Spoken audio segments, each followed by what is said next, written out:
Hello students, today in this video we will start the fourth story, Hearts and Hands by O. Henry. Now this story is about kindness. The story is set on a train eastbound B&M Express where Miss Fairchild meets by chance one of her old acquaintances, Mr. Easton, who is handcuffed with a marshal, and then how Marshall saves Easton from the embarrassment. First, I will read about O. Henry.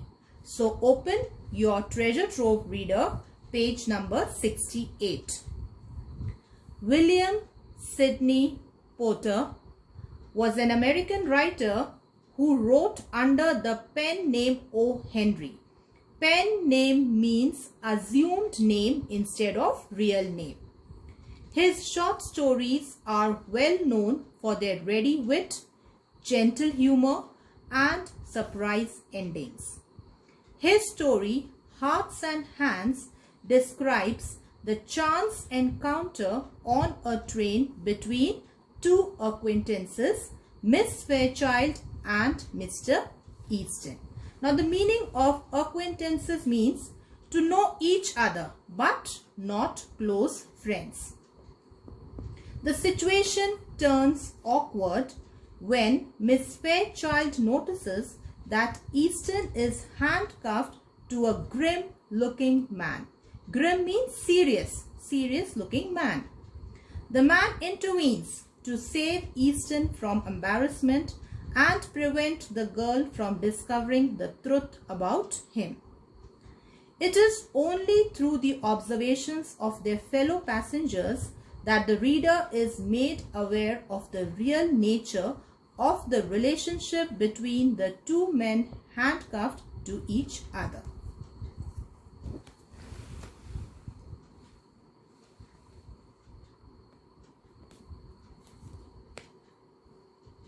At Denver, there was an influx of passengers into the coaches on the eastbound B&M Express.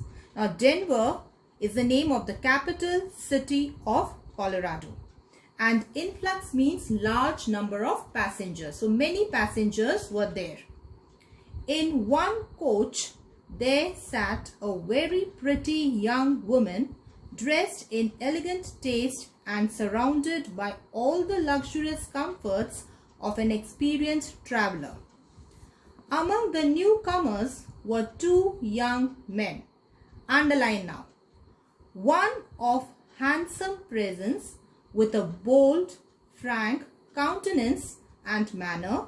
The other a ruffled, glum-faced person, heavily built and roughly dressed. The two were handcuffed together.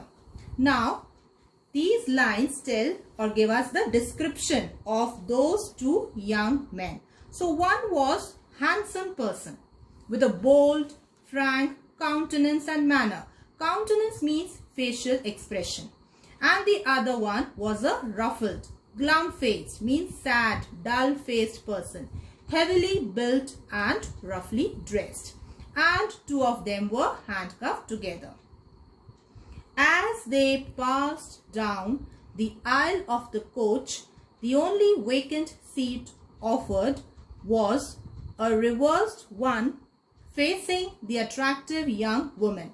Now the meaning of aisle is passage between rows of seat. Here the linked couple seated themselves. The young woman's glance fell upon them with a distant, swift disinterest, then with a lovely smile brightening her countenance and a tender pink tinging her rounded cheeks. Tinging means coloring. Her rounded cheeks, she held out a little grey gloved hand. So her hands were covered with grey gloves. She was wearing grey colored gloves. When she spoke, her voice, full, sweet and deliberate, proclaimed that its owner was accustomed to speak and be heard. So her voice was so sweet that was used to speaking and being listened to. Well, Mr. Easton, if you will make me speak first, I suppose I must. Don't you ever recognize old friends when you meet them in the West? The younger man roused himself sharply at the sound of her voice. Roused himself means he became alert. Seemed to struggle with a slight embarrassment which he threw off instantly, and then clasped her fingers with his left hand. Now clasped means to hold tightly. It's Miss Fairchild, he said with a smile. I'll ask you to excuse the other hand. It's otherwise engaged just at present. Means he is telling her to excuse his other hand. Means I can't use my other hand because it was handcuffed. Now I wind up for today. Thank you. Stay home, stay safe. God bless you all.